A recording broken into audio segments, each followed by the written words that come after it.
Santa Barbara County Association of Governments meeting for June 17th. Order. If I could get a roll call, please. Got me all confused there. Director Williams, Here. Hart, Here. Hartman, Here. Nelson, Lavanino,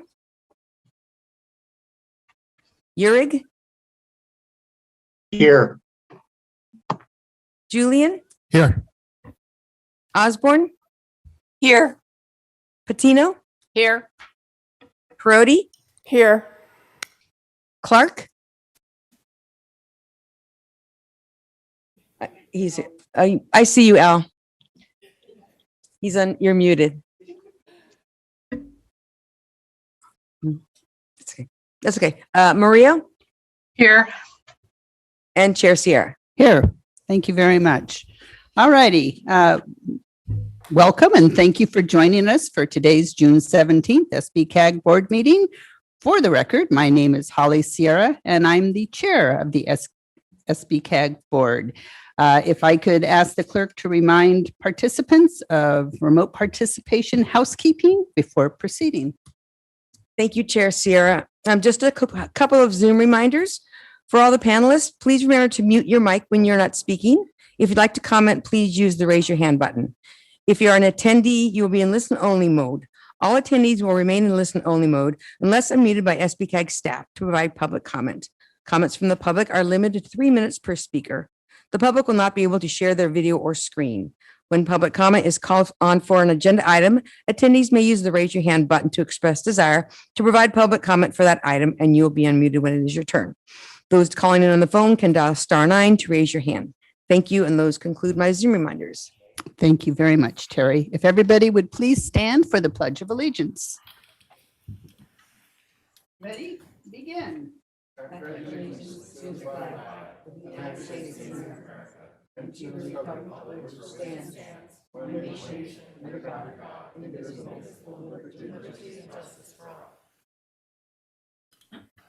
All righty. Excuse me. Is there any public comment? Or has any public comment been provided in advance for this item? Chair, we received no general public comment requests, and I see no attendees wishing to speak. All righty. Thank you very much. Item 4 is approval of the consent calendar. Are there any directors who'd like to pull any items from the consent calendar? Hearing nobody, seeing no finger, no little wavy hands. Is there any public comment? Chair Sierra, yes, we have one public comment on item 4B, which I'll read into the record first before Mr. Tom Becker makes his comment. Item 4B, Regional Housing Needs Allocation Draft Plan. Approve release of the draft RENA plan for public review, leading to a public hearing and consideration of adoption of the final plan during the July 15th, 2021 meeting. And we have Mr. Tom Becker who would like to speak. Certainly, Mr. Becker, go ahead. Okay, can you hear me? Yes. Yes. Thank you. A couple points I'd like to make on this item. Number one, the RENA allocation for South County has been acknowledged that it will increase congestion in South County, a significant amount. It will increase vehicle miles traveled and congestion in South County. Number two, the housing allocation in South County will be taken mostly by people who really are going to be coming in from outside Santa Barbara County and from Ventura County. They're going to be those housing allocation, those housing units will be occupied by people coming in from Los Angeles County or coming in even from out of state. So it's not really going to accomplish what the primary task is to provide housing for people who are already here. That housing is there's no restriction on it. You haven't put any restrictions on the housing being allocated only to people in Santa Barbara or Ventura County. It's for anybody who wants to come in and take that. The vast majority of housing units in the RENA plan will be rental housing, not for home ownership or ownership, but for rental. There's already a significant problem with people renting there shoveling all their money over to a landlord and having nothing left after paying rent. Homeownership is very important. And number four, the item number four, or point number four, is that the RENA allocation will increase the disparity in homeownership rates between the white population and the Hispanic and people of color. Right now in South County, it's like, if you own a single family home, it's like 80% white people owning single family homes. This is going to make that disparity worse. It should be equal. If 50% of the population is white, should be 50% of single family home ownership. If 45% is Hispanic, 45% of single family home ownership should be Hispanic. If it's 5% Asian and Black, it should be that percentage. This is going to make it worse. And I just wanted to point that out. And you people have done nothing to address these problems, even though you've known it for a long time. And those are my comments. Thank you. Mr. Becker, thank you very much. Are there any other public comments? Chair Sierra, we received no other public comments. All We right. did actually, I take that back. We did receive two from Mr. Becker, but that was yesterday and they were distributed to the board and he did not require that we read them into the record. Thank you very Thank much. Is there any board discussion? I'm looking for the Madam little- Chair, this is Rachel. Yes. This is Rachel Van Mullum. I just need to make a quick announcement on item 4K. But Okay. Before we do that, I just want to take this opportunity to introduce Deputy County Counsel Susan McKenzie, who's here at the table with me. As I transition to County Counsel on June 28th, Ms. McKenzie is going to become the primary attorney for SBCAG. She's been with the county since 2015, and among other things, is an expert in all things contracting. She joined us before she was at the United States Navy as a contract specialist. And she's been my partner on SBCAG for the last 4 years. So with that, I'll turn it over to Ms. McKenzie for the announcement. Thank you.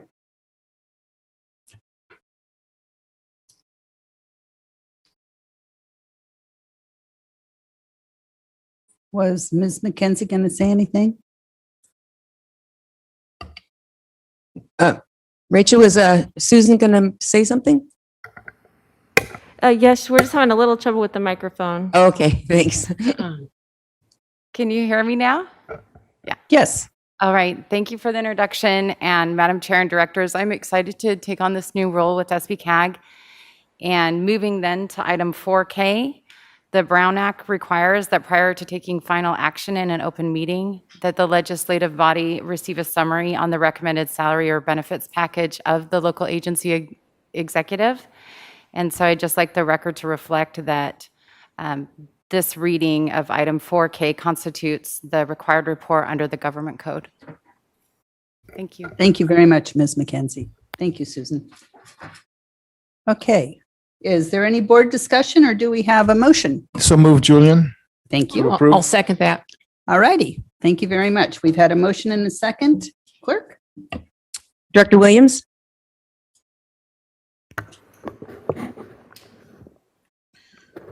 I didn't have my mic on.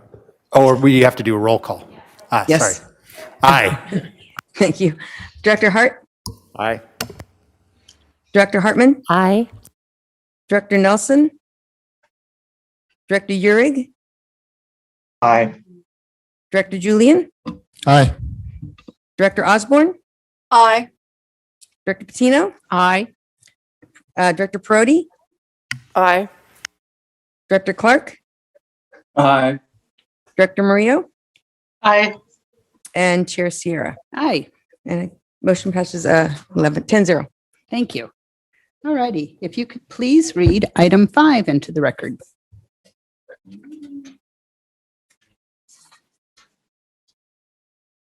Thank you. Item 5, Connected 2050 Regional Transportation Plan and Sustainable Community Strategy and Draft Program Environmental Impact Report. Conduct a public hearing to accept comments on the draft Connected 2050 RTP, SCS, and associated draft program environmental impact report. Thank you very much. I am opening the public hearing, and I believe we have a presentation by Michael Becker and Andrew Orfila.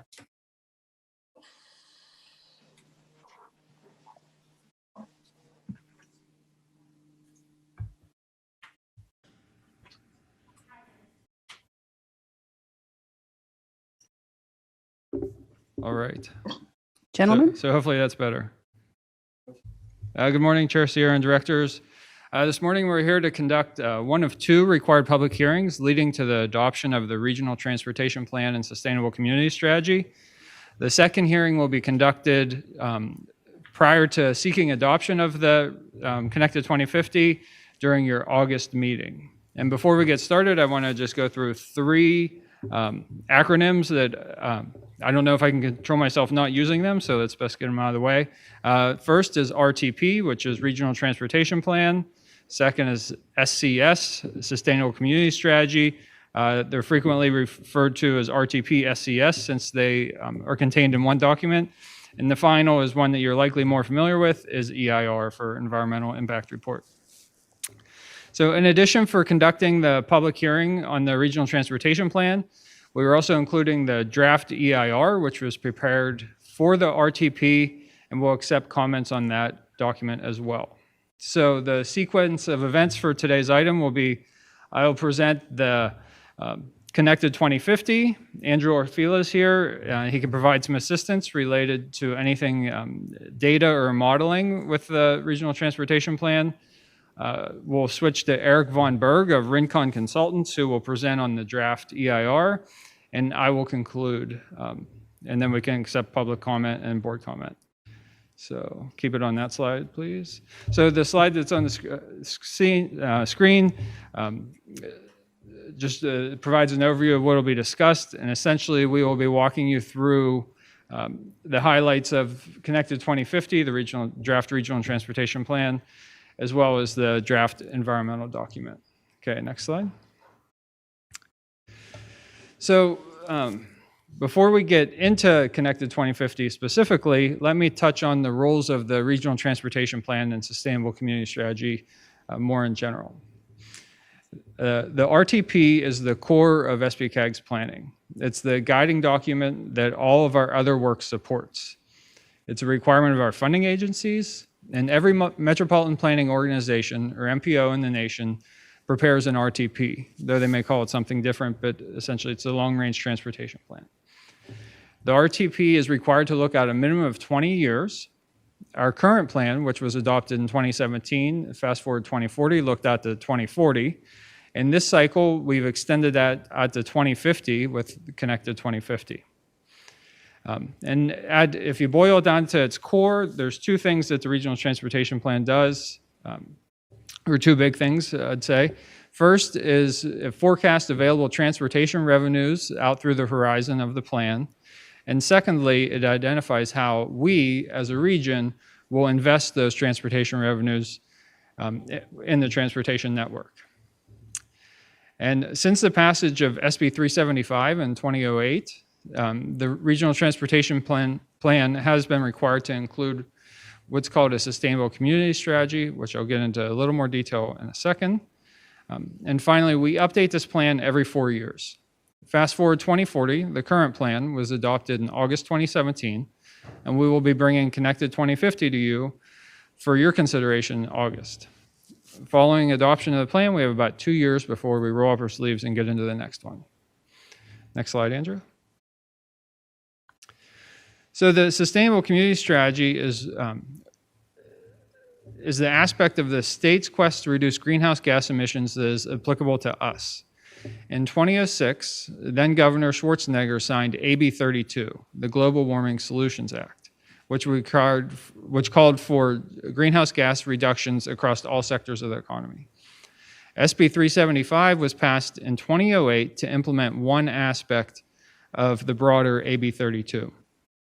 SB 375 focuses on greenhouse gas emissions from light-duty vehicles. I was trying to figure out how to explain what classifies as a light-duty vehicle, but I think if you can drive it with your normal driver's license, it's a light-duty vehicle. The law tasks us, being the region, in identifying a way to reduce greenhouse gases or gas emissions by considering both investments in the transportation network and land use development patterns, essentially defined a combination of land use development patterns and transportation investments that in the end reduces greenhouse gas emissions from light duty vehicles. And it is important to note that No jurisdiction is required to plan consistently with the Sustainable Community Strategy. Connected 2050 represents SBCAG's third regional transportation plan, which will include a sustainable community strategy. Next slide. The development of a regional transportation plan takes about 2 years, though in reality it never stops. For instance, immediately after adopting Fast Forward 2040, we started the process of updating our regional growth forecast, which was a necessary component of the regional transportation plan. And then the overall work program that you adopted in April, it calls for us to upgrade our land use modeling capabilities and to transition the way that we organize and catalog our transportation projects, both which will feed into the next regional transportation plan. So this slide provides a high-level overview of the process. And let me preface it a bit.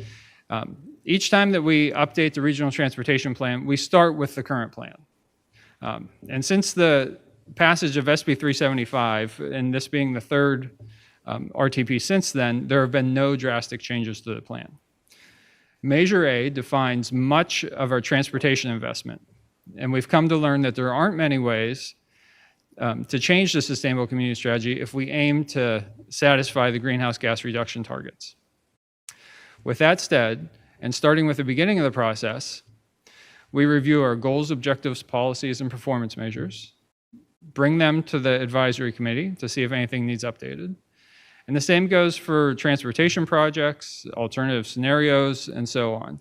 And while we're also engaging with the advisory committee, we also conduct a public process. And if you recall, we took a little bit different approach with the public process in this cycle. We hired the Community Environmental Council to assist us. And while COVID could not have hit at a worse time, we were successful in engaging a better cross-section of the community. Following the initial public process, we conducted 2 public hearings. And then we have, the board selected the preferred scenario last November, which enabled us to start drafting the plan as well to start the environmental review. Now we are conducting the 2 required public hearings, which will eventually lead to your consideration for adopting the plan, which is scheduled to occur in August. Next slide, please. This slide just provides a broad overview of the public process. In the first phase, where we employed the Community Environmental Council, we sought to engage as many people as possible in a more informal manner. The second phase involved 2 public workshops, both conducted virtually due to the pandemic. And finally, we conducted 2 public hearings, or the first being today and the next being in August. And a quick note on the impact of COVID, because it was both a detriment to the process as well being beneficial to the process. When we hired the Community Environmental Council, we worked with them to develop their engagement plan, all the materials for the process, and just as it was about to be executed is when everybody got sent home. So what was envisioned to be a lot of face-to-face community engagement quickly turned into phone calls and online engagement. So that was the detriment. For the benefit, for the public workshops, the impact of COVID greatly increased participation. When conducted virtually, the barrier of participation is lower, and the attendance we had or participation in the process proved that. In the prior cycle, we only had about 10 to 15 people turn out for the 2 public workshops, and do recognize that I think it's the closer something is to your home or to an area of interest, and the closer in time frame, the more involved you will be. So if somebody wants to build something next door to you, you're going to pay attention. If somebody wants to build something on the other side of the county in 30 years, it's hard to be engaged. So it's difficult to turn people out for this. So we went from 10 to 15 people in the prior cycle to about 150 this time around. So that was great. The first appendix of the appendices document details the public process. Next slide. And now a summary on Connected 2050. First, there are no surprises here. This plan continues what was started with the 2013 Regional Transportation Plan and continued with the 2017 plan. Our transportation projects revolve around Measure A. Measure A accounts for much of our spending. The sustainable community strategy aspect focuses on addressing the region's jobs housing imbalance and is consistent with the RENA process. The Joint Technical Advisory Committee is the plan's advisory committee, also referred to as JTAC. It's comprised of planning and public works representatives from each of the region's jurisdictions, as well as APCD, MTD, and Caltrans. And despite the challenges of COVID, we did manage to have an effective public process. And finally, this plan does meet the requirements imposed on us by our state and federal partners. Next slide. The plan is built around 5 goals. These goals remain unchanged going back to the 2013 plan and align with the state's smart mobility framework. The goals focus on the environment, mobility, equity, health and safety, and the economy. Next slide, please. As I mentioned early on, a key component of the regional transportation plan is the forecast of available transportation revenues through the planning horizon, 2050 in our case. You can see for the 30 years, 2020 to 2050, we expect to have approximately $11.3 billion available. The pie chart shows where the revenue is coming from broadly. 14% of the revenue comes from Measure A and a replacement measure that you directed us to assume. 21% from SB1 programs, and so on. Note that these funds have purposes ranging from the 101 HOV to repaving a rural road, essentially the whole gamut of transportation investment in the region. The slide shows the sources of funds, which can largely be consistent with the mode split for the projects. However, there is a lot of cross-pollination in the funds. If you were to focus on the projects, roughly 3.2% of the funding is dedicated or allocated towards bicycle pedestrian projects, 21% for transit projects, and 75.8% for auto-oriented projects. But do note that this is not a clean breakdown, and I think it's probably impossible to get the number that's 100% accurate. For instance, many road projects include bicycle and pedestrian improvements. In addition, some of the funding sources are based on assumptions related to the success of grant applications. And in addition, the bulk of the funding that is shown as allocated towards auto-oriented modes is simply for maintenance. Next slide. Last November, the board directed staff to develop a plan around the transit-oriented development strategy, which includes an enhanced transit strategy. The strategy selected is the same strategy that was included in both the 2013 and 2017 plans. And of the scenarios that we analyzed for this update, the selected scenario is the only one that meets the state's greenhouse gas reduction targets for target year 2035, which is minus 17% per capita compared to 2005 levels. The strategy, which I view as a two-pronged approach to closing the jobs housing imbalance. First, consistent with the RENA process, housing is allocated to align with the location of jobs. And in theory, that would cut down on long-distance commuting. The second aspect is to make some of the shorter trips happen by more sustainable modes, being transit, bike, or walk. The enhanced transit strategy, which is included as a component of this, says that any new transit funding capacity be used to improve the services in areas where growth is expected to occur as the demand dictates. Next slide.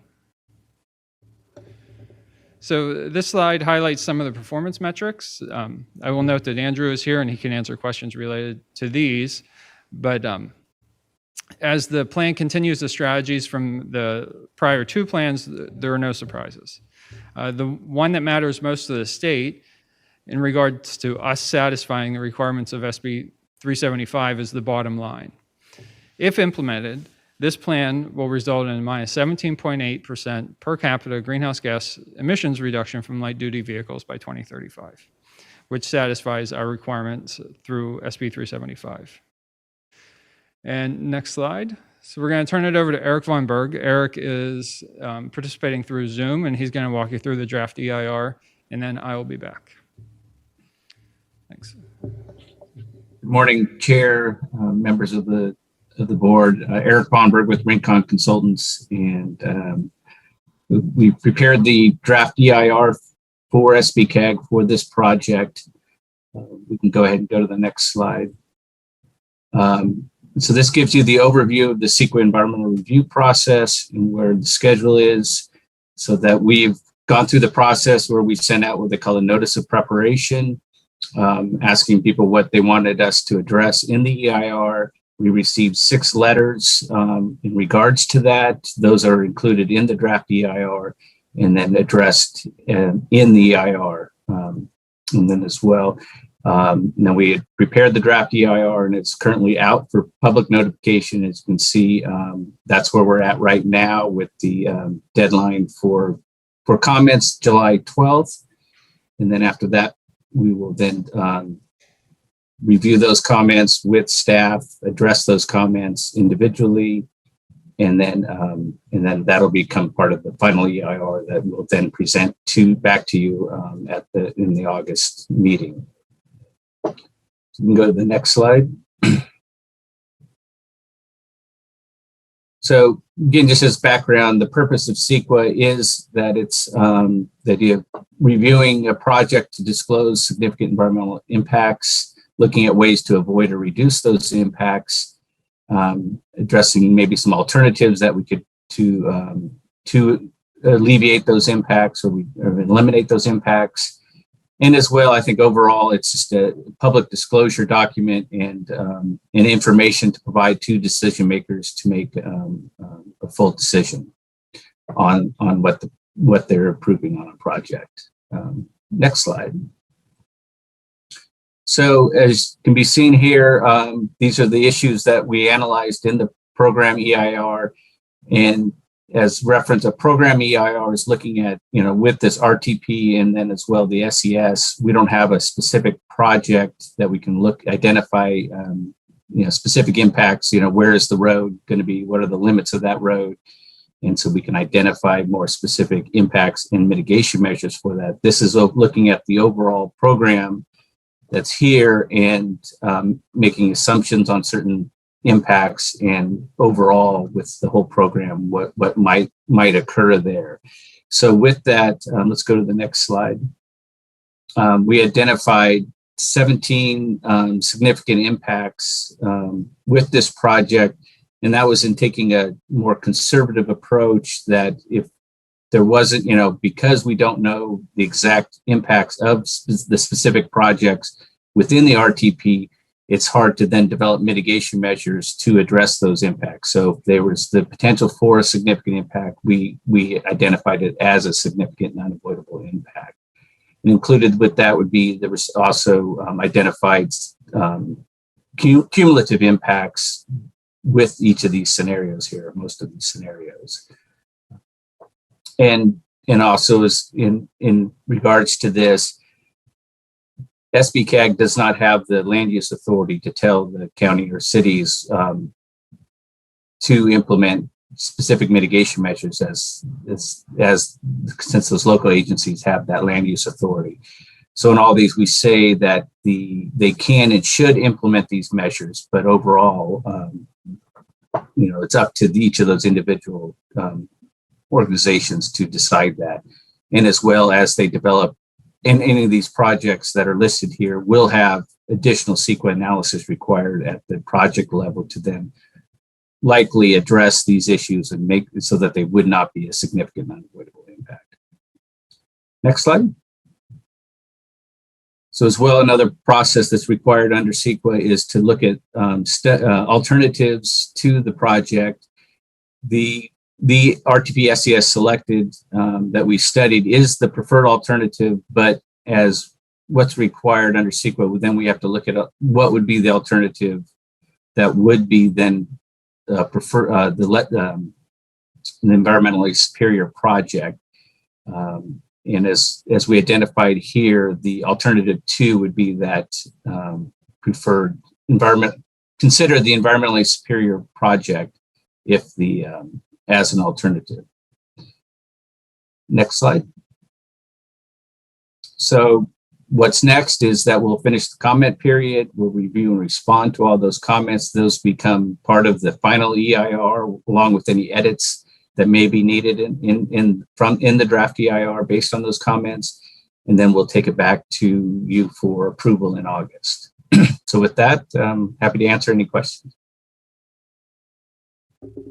Or send it back to Mike. Yeah, if I could. Go ahead, Mr. Hecker. Yeah, wrap it up real quick before we go to questions. I have 2 more slides, I believe. So here's the process of moving towards adoption, the remaining steps. We currently have 2 public comment periods open. For the regional transportation plan, the comment period is open and extends through July 28th. And the one for the EIR is open and extends through July 12th. Based on the comments we've received, we will make any edits that are needed. We'll return to our advisory committee one more time to present both to them and to seek a recommendation for adoption and certification from the committee to inform your decision. And finally, we'll be back here in August to conduct the second required public hearing and to seek adoption of the regional transportation plan and certification of the EIR. So next slide. So I wanted to touch on a few things. First, with the exception of the 101 HOV project, there's nothing significant in our region regards to adding capacity to the transportation network. And this requires us then to really rely on land use to meet our greenhouse gas reduction targets. If we're not adding capacity with the exception of the 101, there's nothing that, it's very hard to find investments in the transportation network that will reduce to the level needed. Second, each time we go through this process, it gets harder and harder to meet those greenhouse gas reduction targets. And I just warn you, in the future, it may require more significant changes to sustainable community strategy. Every 4 years, we update the plan. We are four years closer to the targets, and 4 years have passed. And SBCAG, as Eric mentioned, has no land use authority, and land use is a necessary component to realizing the GHG reductions. Next, the Senate Bill 375, which is what requires us to do this, is in the process of being updated. And what that means, I think only time will tell. We're going to continue to monitor it and follow it. Next, we measure the plan's performance, including GHG reductions with a land use model and a travel model. And by the time we get to the next cycle, we will have a new version of both. While these should improve our capabilities, we are currently barely achieving the greenhouse gas reduction targets. And any differences in the modeling tools may make it more difficult. It may make it easier, I don't know, but it's one thing that we need to pay attention to and to recognize. And compared to the prior cycle, we opened up a new decade with this plan. The last 2 plans only went out to 2040. This time we're going out to 2050. So we added that decade 2040 to 2050. And SBCAG's planning efforts and the planning efforts of our jurisdictions largely don't go out to 2050. So with this plan, we're leaving $3.1 billion unallocated for in that period, 2040 to 2050. And I think I mentioned it to Margie, in the process, sometime between now and, or after this plan's adopted and before we roll up our sleeves for the next one, we'll conduct some visioning sessions throughout the region to help identify what our long-term priorities are for that decade. But right now, we're leaving a lot of money unallocated. And finally, this plan was developed during the pandemic, as was a lot of things. But it is a testament that big things can be accomplished in a remote environment. It also creates a lot of uncertainty going forward for how the future of remote work will impact transportation and land use. These things will require us to monitor them over time. Finally, the pandemic arrived just as we were about to embark on a face-to-face public process, and that wasn't convenient. However, we definitely learned through this that if you lower the barrier to participation, more people will participate. Our public workshops had about 10 times the participation of prior ones. So I think regardless of how coming out of COVID shakes out, it's probably always worthwhile to have a virtual option. And next slide, which would just be the end. So that concludes the presentation. You have myself, Andrew, and Eric who can take questions or comments. Thank you very much for the work put into this. Are there any questions of staff? I'm Madam not Chair? seeing. Yes. I've just got just one. Number one, I'm been reading it as you've been speaking, trying to multitask, and there's this chock full of really useful information, and I think important analysis and informing, our missions. And but I would just give a piece of comment while we're still in draft form. The language in 2.9 seems to it draws the nexus between housing and commuting, but it seems almost to sort of blame North County and Ventura for being more affordable than South County, instead of South County for not having either enough affordable housing. And it doesn't really draw the distinction between affordable housing, capital A affordable for low income, that we've actually been very successful at building in the South County, and workforce, which we have, with the exception of a few units that have come online in Goleta, that we've totally failed at building in the South County. So that would be just my critique of the draft. It's great. I don't want to make the perfect the enemy of the good, but while it's still in draft form, I would just make that public comment. Thank you. Thank you, Director Williams. Director and I Yuri, think do you have in a go larger ahead. sense, I fully am committed to our work on the freeway, but you have to do this mental exercise and go, gosh, think about between the Muscle Shoals project, right, and the projects that we're doing now, how many people could we have housed for that amount of money, right? And so without thinking about planning, and that's what I think is so powerful about these kind of exercises that we're doing, and that and we have to think about planning as a deep part of this, because eventually we're going to run out for expansions on the freeway. We're going to run out of capacity, and we're not going to be able to do what we're doing right now again. And so we've got to solve this in the future by planning for better jobs housing balance, rather than throwing my count good $450 million at it, which is what I think we'll do between Muscle Shoals and our projects by the end of it. All righty. Thank you very much, Director Williams. I've got Director Urick and then Director Perotti. Director Thank Urick? you. And thank you, Chair Sierra.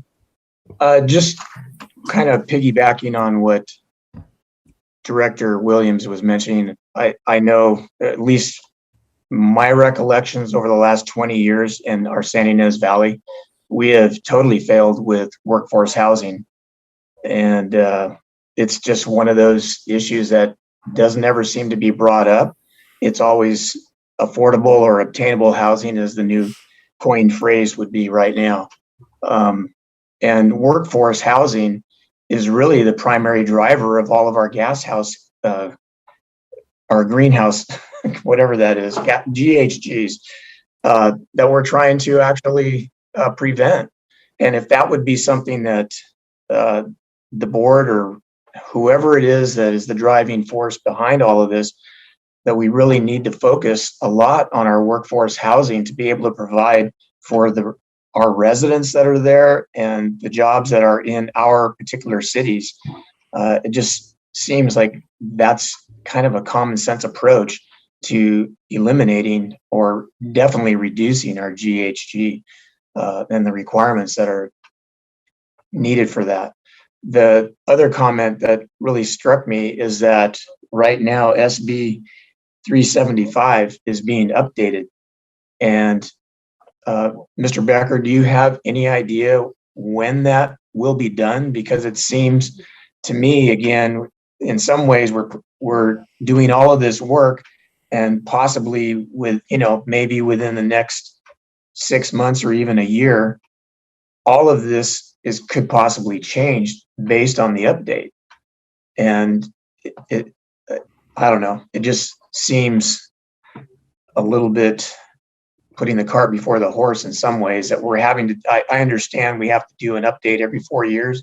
And here I'm new at this. I'm just trying to listen to what's all going on, but we have every 4 years we're supposed to update it. But if one of the laws that we're basing our updates on is possibly going to be changed, it seems like this should be maybe something we could possibly put on hold. I mean, I don't know. I'm just throwing that out there as a thought.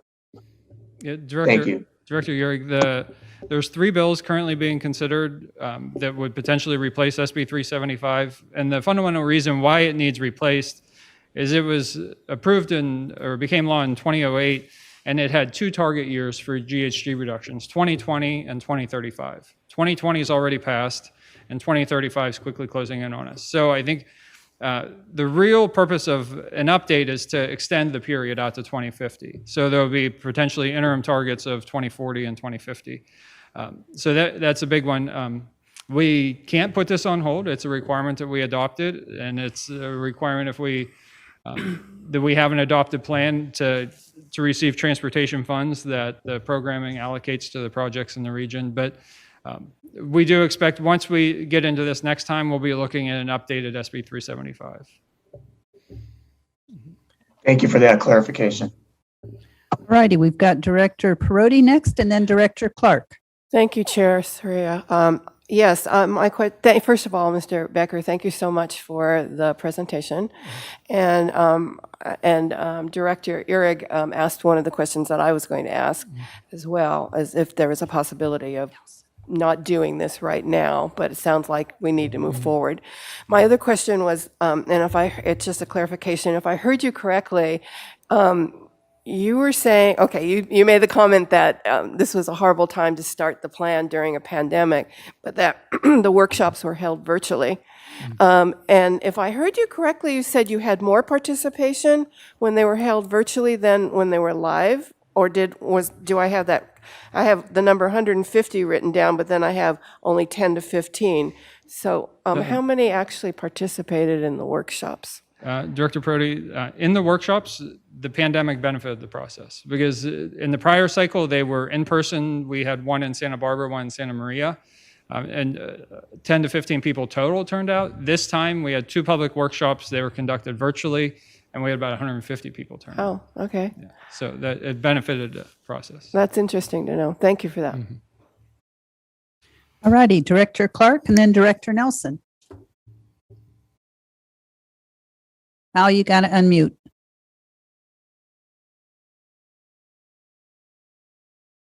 How's that? Perfect. Thanks. I realize Carboneria is just a little blip in the road, but it's our little blip. According to the UCSB economic forecast, Carpinteria has more people leaving Carpinteria to go to jobs outside of Carpinteria than we have people coming in. The city of Carpinteria has no long-range plans out to 2040 to increase employment in the area. Therefore, we find that the RENA program creates or exacerbates a jobs housing imbalance. And that's going to have the impacts in Carpinteria of increasing water demand, violating our land use plans, increasing vehicle miles traveled and greenhouse gases, and potentially involving conversion of agricultural lands.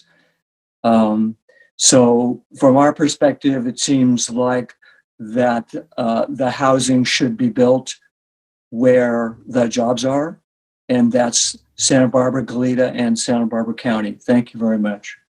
Thank you, Director Clark. Director Nelson?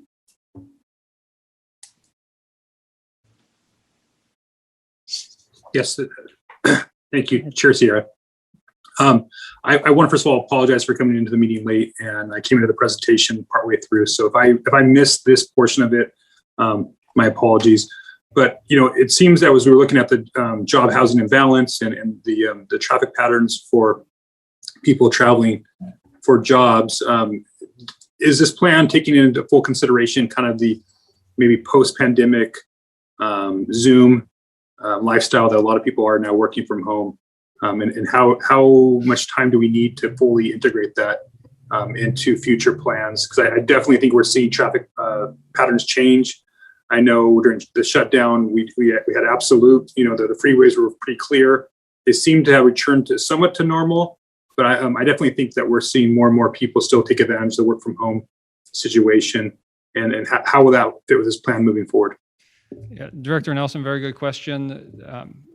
That's one thing that we are going to have to watch over time, because our travel model that we use to assess performance, it's currently calibrated to base year of 2015, which is prior to pandemic. And then we include the population and transportation population growth or disposition and the transportation investments in the model to assess. So the model itself does not consider what is going to happen. I will say we did use an off-model strategy this time, so to achieve the greenhouse gas reductions, you use your travel model with your land use model, and it gives you a number. And we were not quite there this time around. So we had to employ some off-model strategies, and one of them is to make some assumptions based on telecommute. So I believe Andrew can give me the correct numbers, but I believe it was, we assumed a percentage of the, a modest percentage of the overall percentage of people who had the ability to telecommute would telecommute on average, I believe, 2 days a week. So to that extent, we have considered it. However, I think we are still learning. There's a lot to be learned of what happens, and we really need to see what happens here. I don't know if remote work is going to eventually fade away. I hope not. Or if it's going to stick and grow potentially. But I see, I think SBCAG itself as an agency, we've kind of embraced part-time remote work. It seems the county has done the same. But I have friends in the private sector who their bosses are telling them to come back, and other ones who their bosses are telling them we don't need to see you anymore. So I think we're probably a year or two from knowing how this truly shakes out, but it's something that we must certainly have our eyes on going forward.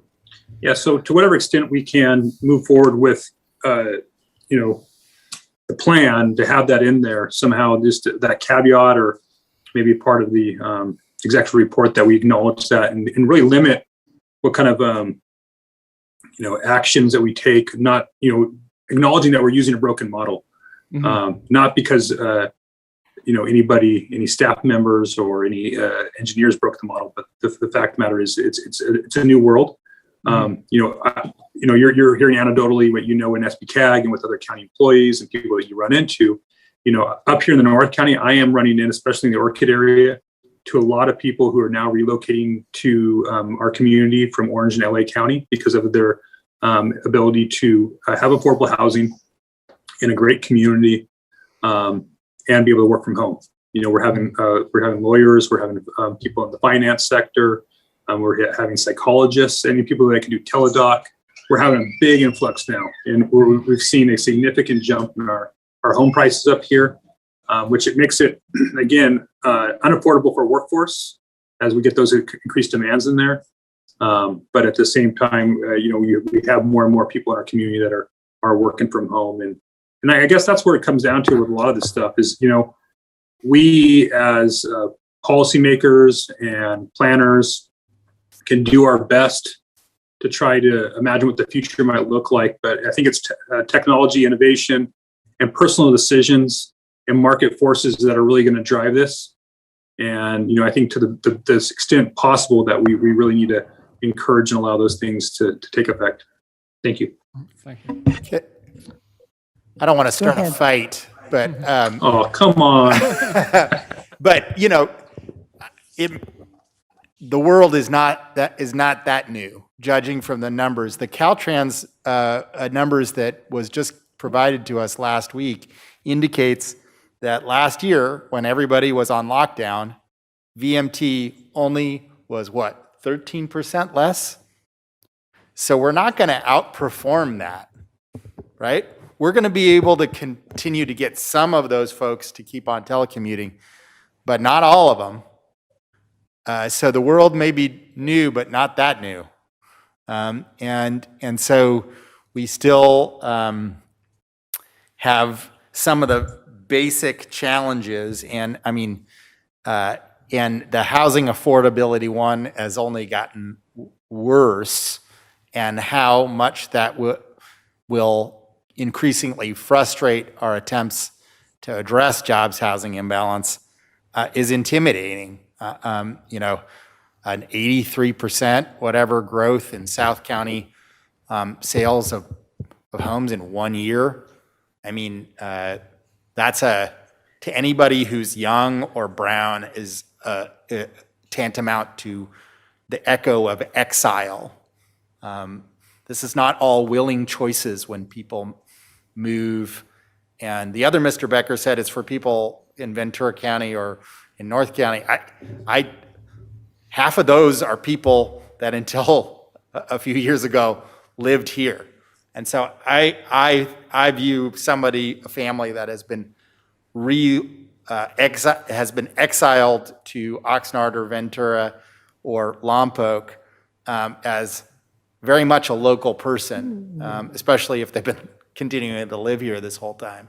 And part of our challenge of retaining those people as part of our community. And I think this document and the 357 goals underscore this need, unless we happen to have a couple more $1 billion and can take out acres of houses on either side of the freeway to keep on expanding it for another century, which I just don't think is feasible or a worthwhile strategy. If that's not our strategy, then housing has to be our strategy.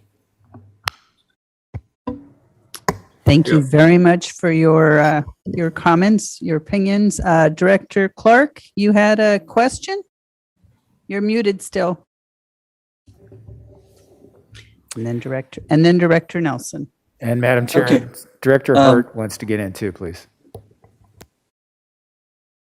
Got it. Thank you. Director Clark? Thank you. In Carpinteria, many of the people that are going outside the community to work are working in Montecito as gardeners and maids, and working in hotels in Santa Barbara as well. Obviously, that's not everybody. That's a large part of the people that are leaving, and that they can't telecommute. They got to go to the job. Thank you. Thank you, sir. Director Nelson, then Director Hart. I just wanted to, I don't think argue with my colleague on the board about the job housing imbalance, but I think, we as the county and SBCAG and as well, we are one of the largest employers in the county. And so, when we can take the example and lead in some ways on energy efficiency and electric cars, we also should be considering it.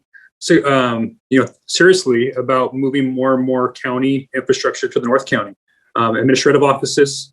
Right now we're talking about redesigning the Calle Real campus, which I think that's great for some things. But on the other hand, maybe we should really be considering, what can we do more in Santa Maria and Lompoc where the housing is more affordable. We are the largest employer in the county, and we have this huge opportunity to move more and more jobs up there, but that it's going to take a decision by all of us to do that. And I hope that that's what we're committing to moving forward. Thank you. Thank you very much. Director Hart. Thank you. I really appreciate all the interesting questions and comments from my colleagues. And when we're talking about models, I'm reminded by the phrase that is used in statistics a lot, that all models are wrong, but some of them are useful. And so I think in this instance, we're trying to cobble together the best information that we have with the data that we have. And there are a lot of anecdotal opinions about the future and even the present. One of the nice things we have available to us is the American Community Survey that looks at commute behavior on a very consistent, regular basis and gives us data that we can use to make informed decisions in time. And that'll help to concretize what's actually happening about telecommuting and local travel behavior and help us inform future strategies. But something Mr. Becker said early kind of caught my attention. And you mentioned that there isn't a strategy with transportation investments to reach our greenhouse gas emissions. You know, that the only project that we have that's on a large scale is the 101 freeway. But the 101 freeway is construction of a carpool lane, which is designed to shift behavior and to encourage people to carpool rather than driving singular occupant vehicles. So that's a change of the existing environment that provides new infrastructure that is going to hopefully result in GHG emissions compared to the existing baseline. And then the rest of our strategy is investing in commuter rail. And that is another strategy that is scalable. And those two things together are our lane and a train strategy. So no one's talking about widening the freeway anymore. We're talking about implementing the vision that fits with greenhouse gas reductions, fits with SB 375 goals, is a sustainable long-term strategy. But, separate from that, there is the land use strategy, which is really important. But I do think I need to ask about the scale of that. If we're talking about a built environment with 450,000 people, and we're looking out over time and saying how much, and if all the future growth was done correctly and more dense and in the right place and reduced commute trips and things like that, how much growth would be necessary to meet the greenhouse gas reduction strategies? And is that a realistic thing looking back historically in our county? Or are we just in a rural place in relation to the rest of the state of California, and our future is different than it is going to be in the densely populated urban areas in terms of a statewide strategy to reduce growth? Because the biggest driver from the transportation side locally will be the electrification of vehicle fleets that is not outside of this process and isn't captured as a trend. And ultimately, as the electrical generating capacity of the state of California shifts to renewable sources, the electrification of the fleet becomes even that much more advantageous from a GHG standpoint. So isn't there a path in this that achieves the greenhouse gas reduction goals that we want to achieve as a society and a state in a different way in counties like Santa Barbara than it would be the case in urban counties? And is there any reflection of that in the discussion at the state level about reforms to this legislation? Director Hart, I could answer some of that. So first, our planning assumptions all follow the regional growth forecast. So out to 2050, we consider just the demographic changes that align with that. And it's a pretty modest, I believe, about 1% per year growth. So we're not saying, and that enables us to achieve the GHG reductions, just working in that constraint of 1% a year growth and kind of aligning housing with jobs going forward. AB 32 was the umbrella. SB 375 is just one small aspect of that. We can't take credit for electrification of the vehicle fleet. That's taken credit for by somebody else under the AB 32 umbrella. It's not us. So, how a vehicle is fueled is irrelevant to us achieving our SB 375 targets. So, it is an interesting question. And I think we had talked internally about, and I think at the urging of Supervisor Hartman, of looking at a housing assessment region-wide, something outside the constraints of the RENA process, and potentially some of those questions of how much growth would actually have to occur to truly accommodate your workforce. Those are questions we could potentially answer in the future, but otherwise all I could say is we base our assumptions off the regional growth forecast. think that that speaks to perhaps there's a place in this document where you might roll up those bigger issues and explain how this is only one piece of a larger pie. I think somebody who's reading this document and looking at it just from this might be might misunderstand the bigger picture and how we're going to achieve greenhouse gas reductions through other strategies like electrification of vehicles than just what we're doing here to meet this requirement for state law. We could do that. All righty, thank you. I don't see any other hands raised. If it's okay with the board, I'd like to go on to public comment. I do believe we have public comment. Terry? Yes, thank you, Chair Sierra. We have Mr. Tom Becker who would like to make public comment. Mr. Becker, go ahead. Thank you. Can you hear me? I can hear you. I got a lot to say in 3 minutes. Okay, speak fast. Responding to Supervisor Williams' comment about the 101 freeway, the money could have been spent on housing. Well, Supervisor, segments 4D and 4E have not yet received their coastal development permits, and they don't have to be built. That segment does not have to be built. That'll save $300 million. You can support my request that they study an alternative to building 4D and 4E when those CDPs come up. Supervisor Williams, people left Santa Barbara to go to Oxnard or Ventura because that's where they could afford to buy a single family home. That's my whole point. People want to own detached single family homes, regardless of their race or skin color. Supervisor Hart, carpools increase vehicle miles traveled. That is in the handbooks that you have from Caltrans and others about that. And Supervisor Hart, the electrification of the fleet is an unproven theory. And Air Resources Board is being sued for pushing an unproven theory. EIRs are to study impacts of projects. I'm just referring you now to my comments on RENA, my previous comments about RENA. I have another question for staff. How can staff respond to complex comments received by them from the public between July 12th and the August meeting? You would have 1 month to respond to extremely complex technical and scientific evaluations. How are you going to do that in a month?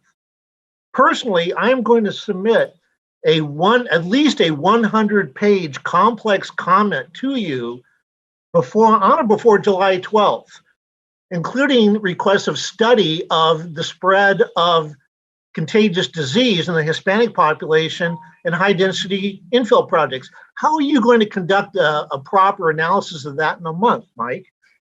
The Air Resources Board rejected the South Coast Association of Governments, SCS and RTB, because they told South Coast CAG that you have to actually prove that your projects will work or that your theories will work. You just can't go out into a handbook and show them. You have to actually show where it's worked. And I'm going to hold you to those standards. At the last May meeting of the Air Resources Board, the commission admitted that SB 375 and SCS have failed. And finally, this is the most worrisome thing that I have. Your consultant for this thing stated that a study of the spread of communicable disease in the Hispanic population and high-density infill projects is not a concern to you as part of this EIR. Well, EIRs are supposed to study impacts of your projects. Isn't the spread of a communicable disease among the Hispanic and other populations, shouldn't that be studied in an EIR? Don't you have any concern about that at all? Because your consultant doesn't. He's completely rejected that. It should be included. It should be included. And you shouldn't hold yourself to a timeline of having all this wrapped up in August. It should be your draft or your final EIR should take the time it's needed to look and study these extremely complex technical and scientific issues. Mr. Becker? 3 to 4 months. Mr. Becker, you have covered a lot of questions and a lot of comment in about 3.5 minutes, and we do appreciate your input. Thank you. Thank you very much. No other public comment? Chair Sierra, we have no other public comment. Okay. Is there any further board discussion? I don't see anybody. My only comment is that I truly hope that this report is shared with the county and each of the cities. The land use, SBCAG doesn't have control over the cities and county does. And I think it's really important that they all have a chance to really study this as well before it gets adopted. So with that, I am closing the public hearing for this agenda item. This is a review and comment only, so we don't need a motion or action. Madam Clerk, would you please read item 6 into the record? Thank you, Chair Sierra. Item 6 is a state legislative update for fiscal year 2021 to 2022 budget. Receive a presentation on staff legislative activities related to the fiscal year 2021 to 22 budget. Thank you, Thank you Terry. very much. And I guess we have a presentation by Sarkis Kachek and Lauren Bianchi-Clement. Yes, thank you, Terry, and thank you, Chair Sierra and fellow directors. I am joined today by Sarkis Kachek as well as Gus Corey, SBCAG State Legislative Advocate, who is joining us by Zoom. And I will kick it off and then turn it over to the two of them. If we learned anything this past year, it's that a lot can happen in 1 year or a few months. So Governor Newsom released his May revision for the fiscal year 2021-22 budget on May 14th. The state announced a projected over $75 billion surplus that, combined with over $25 billion in federal relief, set the course for Newsom's $100 billion California comeback plan. Certainly different than what we were hearing in January looking at budget deficits. The Legislative Analyst's Office indicated that the very strong cash collections represented the largest single-year increase in over 4 decades. The governor framed the surplus as a once-in-a-lifetime opportunity to speed up states' recovery, invest in reserves, and address longstanding challenges for every Californian. For transportation, as we know, Senate Bill 1 competitive programs are primarily funded by the vehicle registration fee versus the general fund. So this is a very predictable, stable funding source as opposed to the volatility of the gas tax.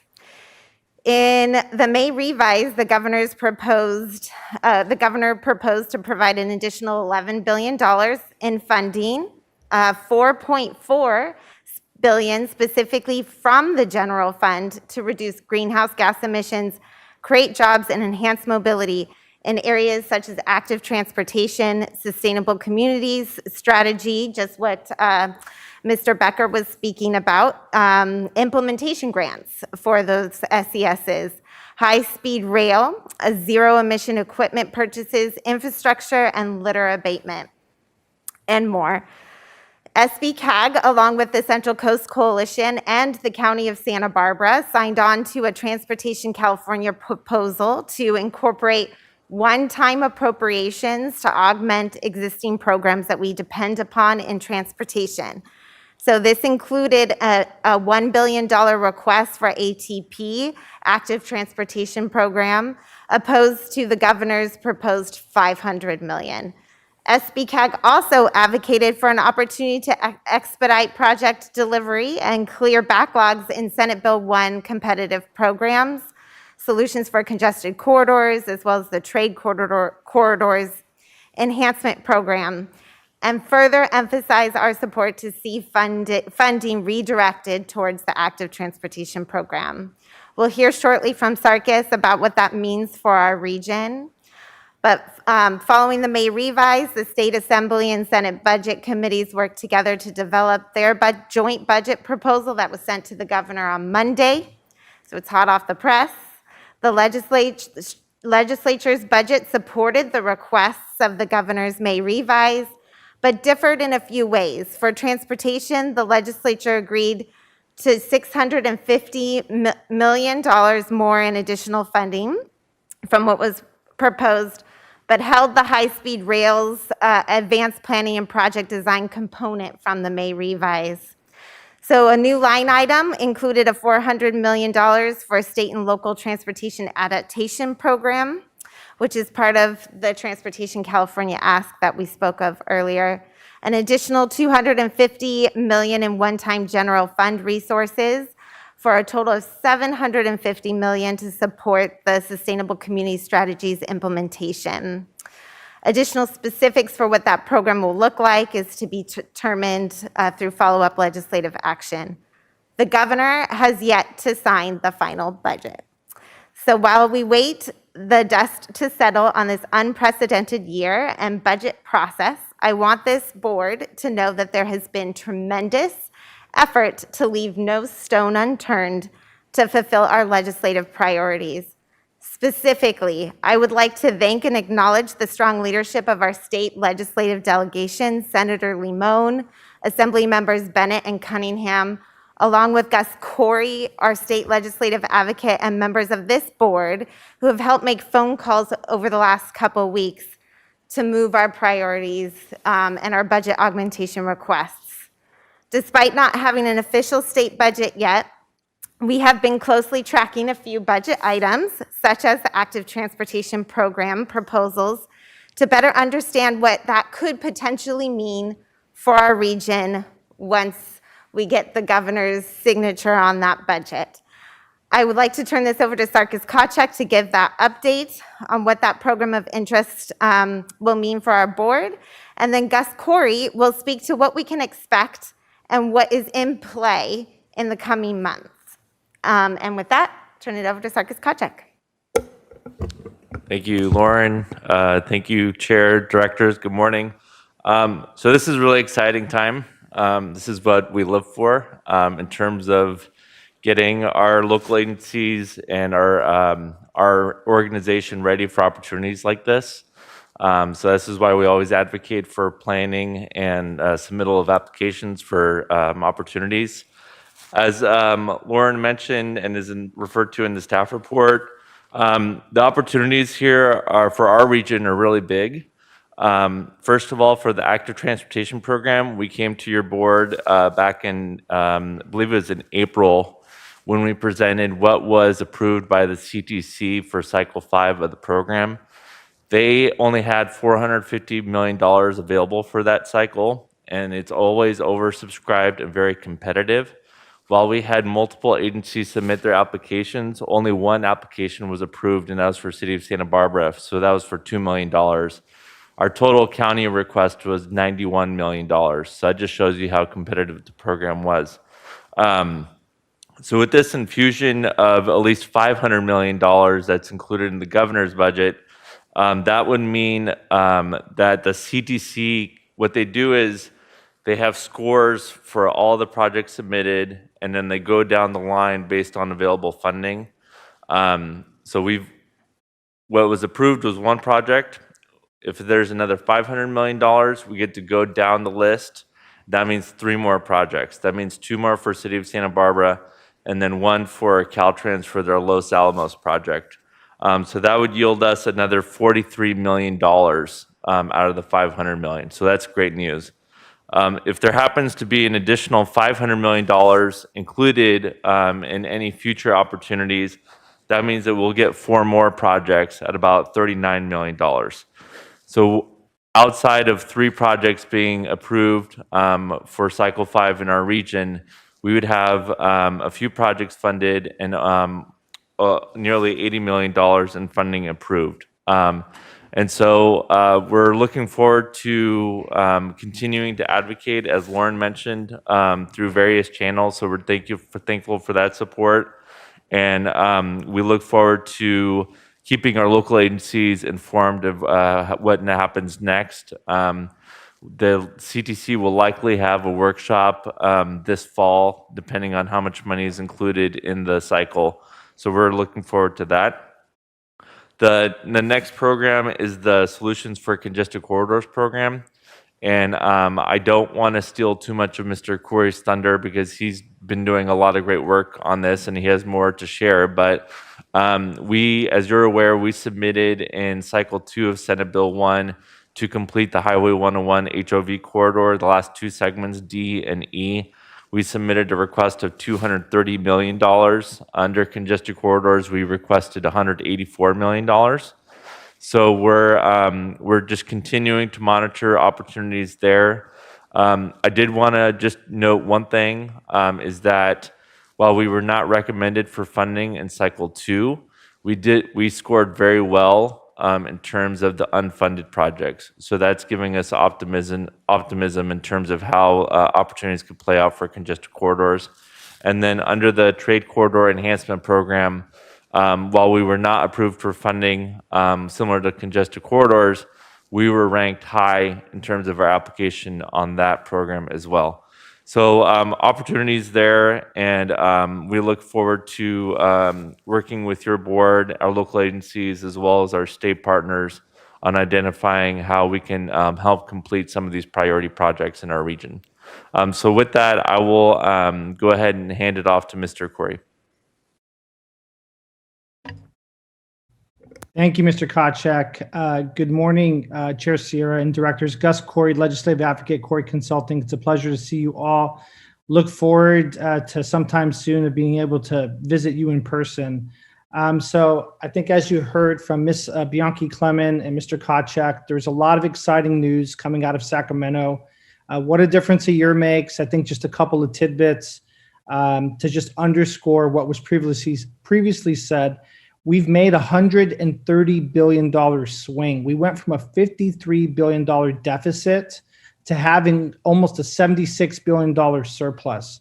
And so the legislature, while it had approved the budget through AB 128 on Monday to meet the constitutional deadline of getting a budget to the governor by the 15th, there's still a lot of work to be done. We still don't have the benefit of the trailer bill language, which provides the instruction and the funding for the various sectors for education, health and human services. So the bill is currently being held at the desk. And so one of two things could happen. Once they agree on trailer bill language, they may move AB 128, or it might get pulled back and amended to reflect the compromise between the big three, which is basically the governor, the assembly speaker, and the Senate president pro tem. The exciting news on transportation is that this is the first time since 2009 that transportation is receiving general fund revenues. And the investments, as Lauren had mentioned, are consistent really with the governor's climate action plan for transportation infrastructure, where there's a conscious effort to try to encourage mode shift and get people on a bus, a bike, or a train to conduct their daily activities. And so we've been successful in the past through the various competitive programs. The lane in a train concept that we had resonated mightily in Sacramento. You may recall that during the enactment of discussions prior to the enactment of SB 1, it was this body that advocated for the inclusion of the vehicle registration fee, which is a carbon neutral revenue source to fund our transportation infrastructure. And that's something that's not lost upon people here in Sacramento. And so we are looking at a prospective opportunity, I think, that Mr. Kochek had referred to, and that is there's about $1.1 billion that has materialized in interest, which is basically what the state does is they take the general fund and any special funds and they put it into what's called the pooled money investment account. So much like you taking, say, your savings account and maybe putting it into a CD to generate even more interest, the state does the same exact thing. So that $1.1 billion does not have a statutory claim. And so in working with SBCAG staff, we devised a strategy to take a look at using a portion to further augment the active transportation program. So this would go above and beyond what the May revision, what the legislature had wanted to fund. And so what would essentially happen is if we were successful, ATP would receive about $900 million worth of funding, which should fund projects that score at least a 78 or a 79. And it's in the memo, but just to note it real quick, the City of Buellton, Santa Ynez River Trail could get funded. The Isla Vista Bike and Pedestrian Improvement Project could get funded. Milpas Street in Santa Barbara and the City of Santa Maria with the active Santa Maria Safe Routes to School Corridor Improvement project. Those are all the four projects that Mr. Kochek was referring to that could get funded. But the real centerpiece of our effort is to try to take advantage of this really free opportunity and to leave no stone unturned to try to complete the 101 multi-corridor project. And so the Solutions for Congested Corridors program, we were the top project that did not receive funding, and that wasn't due to merit. It was just due to the lack of resources because Cycle 2 had half the money available in Cycle 1. And so there's $400 million dedicated for the Solutions for Congested Corridors program, which would mean that 4D&E would get funded, as well as a project in San Luis Obispo, one of two projects in Orange County and one in Santa Clara County. And then the remainder of the balance of the funds, there's $300 million that would go to the SHOP program for continued maintenance and rehabilitation on the state highway system. So I really I really just want to thank Senator Lamone in particular for taking the lead on this effort, and really our whole legislative delegation. But Senator Lamone had agreed to circulate a letter, which was signed by our delegation, including Assembly members Bennett and Cunningham, and some other Assembly members from Riverside County and the San Joaquin Valley, because there's something in this proposal for everybody statewide. So for our county to possibly acquire a total of an additional $83 million worth of ATP projects seems like that's a pretty sweet deal, in addition to trying to finish off the 101 project. So the legislature is still amongst the big three having conversations on the budget. Conversations are very fluid. They go on recess by July 16th. The governor, however, must sign a budget by July 1st, and they can continue to work on trailer bills as late as August or September. So they go on break the 16th of July through the 16th of August, and then they adjourn regular session on September 10th. And so there's still a lot of work to be done. We're cautiously optimistic, but as you can imagine, there's a lot of people trying to spend down what's really a generational opportunity. The surplus, in fact, the $76 billion, just to give additional context, is about how much the general fund was a decade ago. So the entirety of the general fund was a decade ago. So this is a really unprecedented opportunity. We look forward to taking advantage. And I do want to thank board members and staff for their contribution in helping our advocacy in Sacramento. So I'll stop right there, and I'm happy to answer any questions that you may have, Madam Chair. Thank you. Thank you very much for some really good news, Gus, Lauren, and Sarkis, and our elected representatives. Are there any questions? Madam Chair, this is Director Hart. Director Hart, please go ahead. Yeah, I just want to thank Mr. Corey. He is too modest, as usual.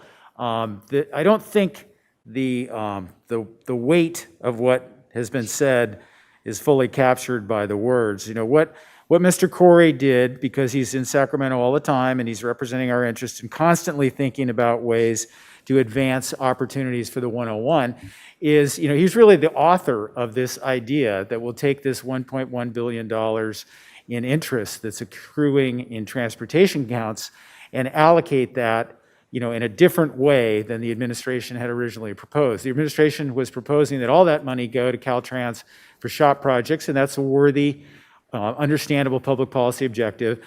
But I think what Mr. Corey recognized is that, you know, there is a lot of interest in active transportation projects around the whole state of California, and that there are a lot of legislators representing virtually every district in the state who would be very interested in a plan that would take some of that money and aim it at active transportation projects. So that naturally brings a lot of legislative support to this idea. And then the genius of it is, by increasing the funding for the congested corridors, that puts us in a unique opportunity to advance the 101 project. And there's no other vehicle that's out there that would have happened, you know, with the administration's process and the regular legislative process to achieve this result.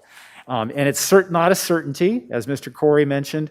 You know, there's a lot of work to be done. There are competing interests statewide, and we're going to have to be diligent and persistent. But when Mr. Corey explained this plan to me, I immediately called Senator Monique Lamone, and she got it instantly and became a huge champion for this effort, and has organized her office and has been 100% committed to it. As Gus mentioned, she circulated a letter. Member Bennett and Assemblymember Cunningham both signed on to that. Other legislators have signed on to that. I had conversations with Assemblymember Bennett about this, and he was equally enthusiastic, understanding how regionally critical the 101 funding is and how unique an opportunity this is to fund that project.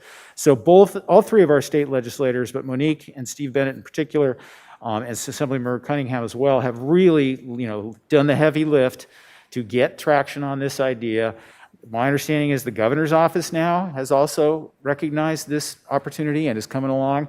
The California Transportation Commission too. So, the big aircraft carrier that is the state government is moving in our direction. And this wouldn't have happened without Gus. Has to be said out loud.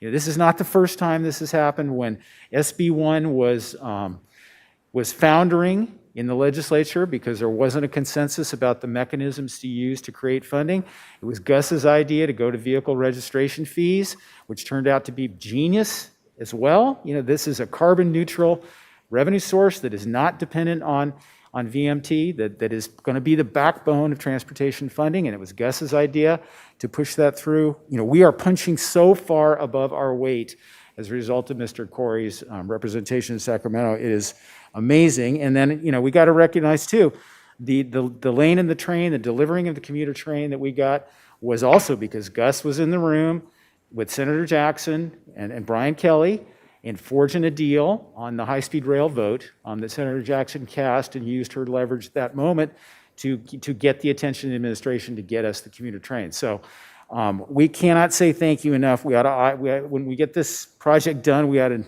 name it the Gus Corey Memorial Highway or something. But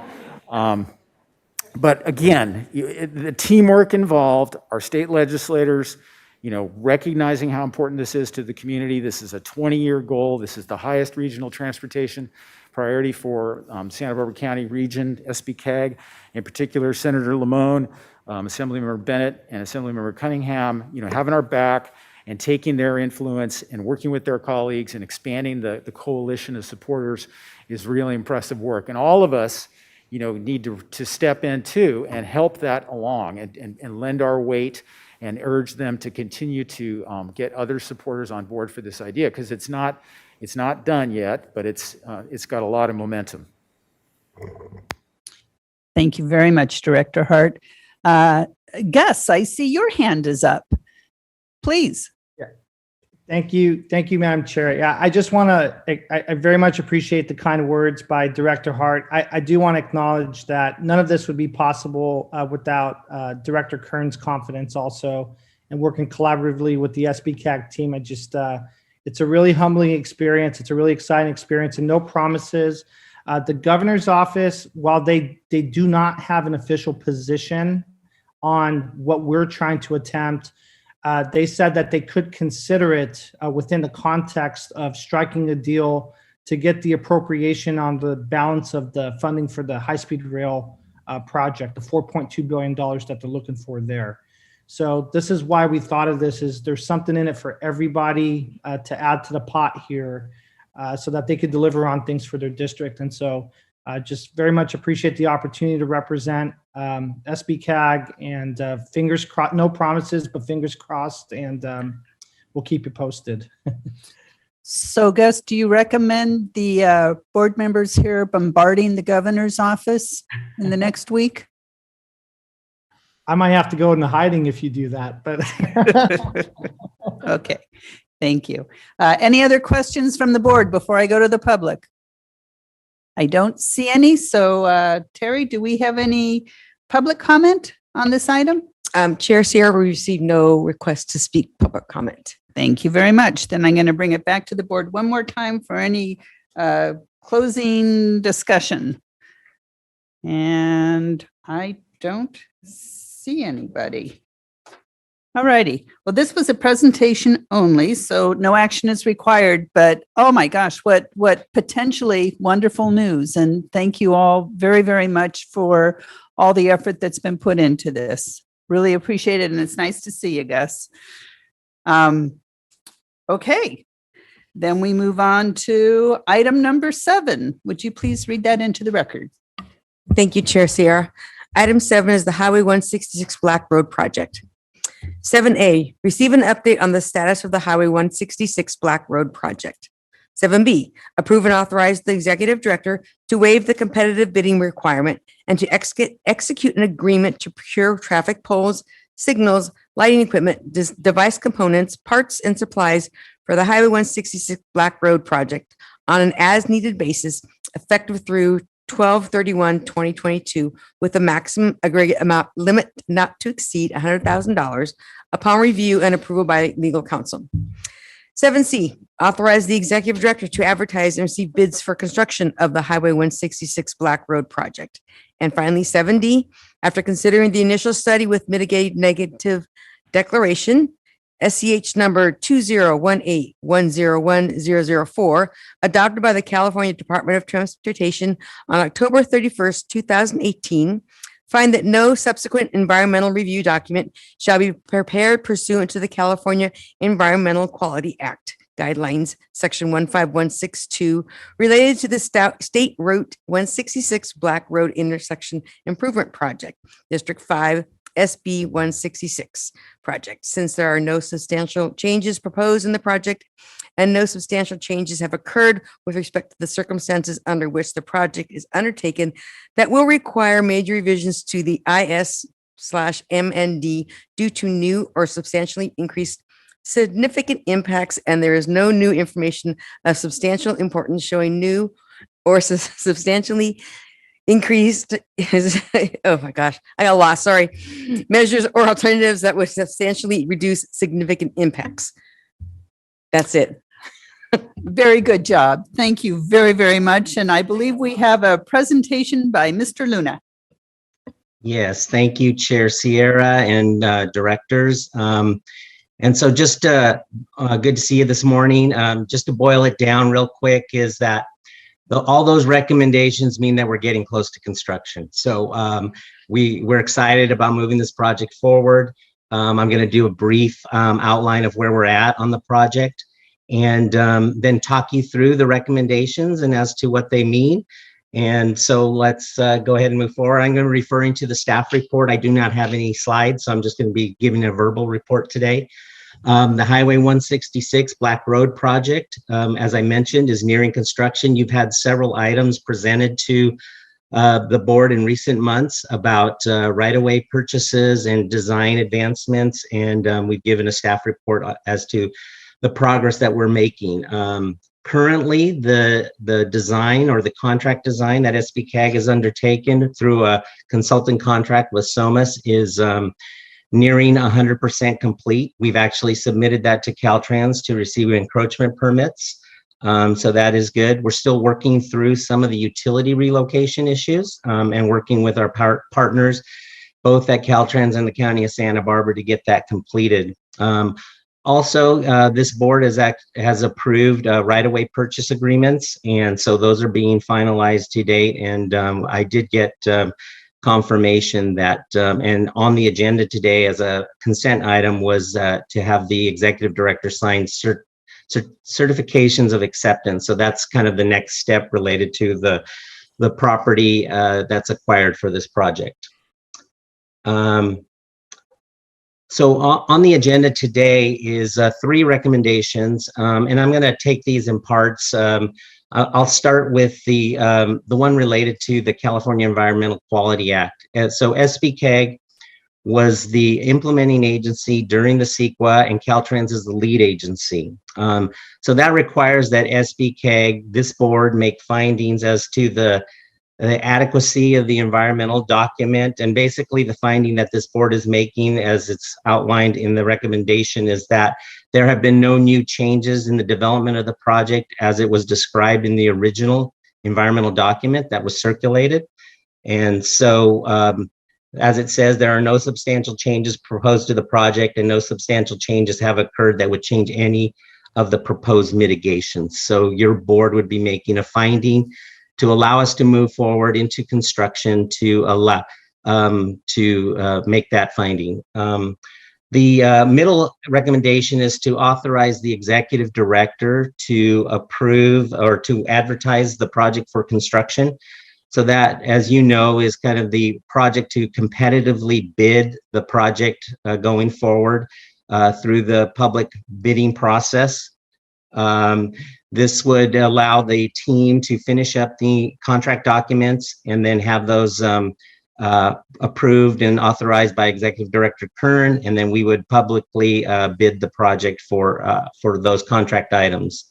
And then the last item was the first one on the list is to seek a waiver for some of the components that are typically or would be included in the contract bid list, specifically related to traffic signal poles and equipment that is needed for the operations and signals that are going to be the central point of this project to manage the to improve both the traffic operation and the signal at this currently stop controlled intersection. So on the second page of the staff report, staff has kind of outlined the justification for making that determination and waiver. There currently is long lead time items for procuring traffic signal poles. And if we waited and included those in the contract bid items, we would have to wait until an award is made later this fall. But if the waiver is approved by this board, we can work with Caltrans and our design team to advance that work and then have those poles procured separately and then stored temporarily. And we would include in the contract documents instructions as to where the contractor could retrieve those materials and then utilize them for the project to avoid any delays on the project. So this is in alignment with SBCAG's adopted purchasing policy, and we've made the reference in the staff report, and I'd be happy to answer any questions. Thank you very much, Mr. Luna. Do we have any questions on this item? I don't see any hands raised. I'm looking. Nothing. Okay, then I'm going to open it up to public comment. Do we have any public comment? Chair Sierra, we have no requests for public comment. All righty. Any discussion by the board, or do I have a motion for A, B, C, and D? So move, Julian. Thank you. Second, Patino. All righty. Roll call. Director Williams? Aye. Hart? Aye. Hartman? Aye. Nelson? Aye. Eurig? Aye.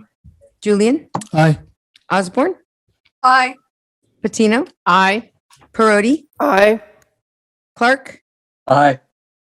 Murillo? Aye. And Chair Sierra. Aye. Motion passes 12-0. Wonderful. Thank you. And thank you for your work, Fred. Appreciate it. Madam Clerk, will you please read item 8 into? Item 8, Measure A Citizens Oversight Committee. Receive a presentation and provide direction on the selection process to fill a vacancy of an at-large member position on the Measure A Citizens Oversight Committee and 5 terms expiring September 2021. All righty. And we have a presentation by Lauren Bianchi-Clemon. Great. Go ahead.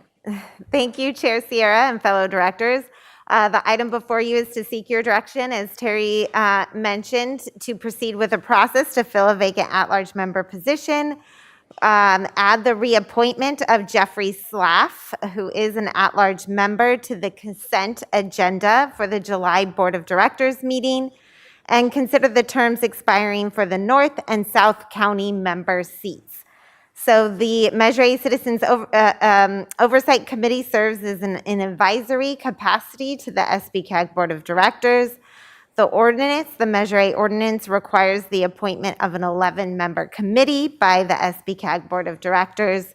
4 members are nominated by the North County Subregional Committee, 4 members are nominated by the South Coast Subregional Committee, and 3 are serve as at-large members appointed by the board. Measure A Citizens Oversight Committee member terms are 4 years in accordance with the bylaws. The initial terms were staggered by 2 years so that the committee membership turnover was spaced out. There are 6 members whose terms expire September 2021. 2 members whose terms are expiring serve in at-large positions. One of them, Jeffrey Slaff, was appointed in August 2020 to serve the remaining year of a 4-year term, and he is eligible for reappointment at the direction of the board. Mr. Slaff has expressed interest in continuing to serve. Therefore, SBCAG staff is recommending that the board provide direction to add his reappointment to the consent agenda for the July meeting. Christy Nordgren is also an at-large member and is not eligible for reappointment per the ordinance following her election to the Bealton Union High School Board or School Board, and thus creating a vacancy. SBCAG's process to fill at-large vacancy positions has been to broadly advertise the vacancy, solicit applications, and form an ad hoc committee made up of the SBCAG chair and the 2 sub-regional committee chairs to meet once to review the applications and to nominate a candidate to the board for appointment on the committee.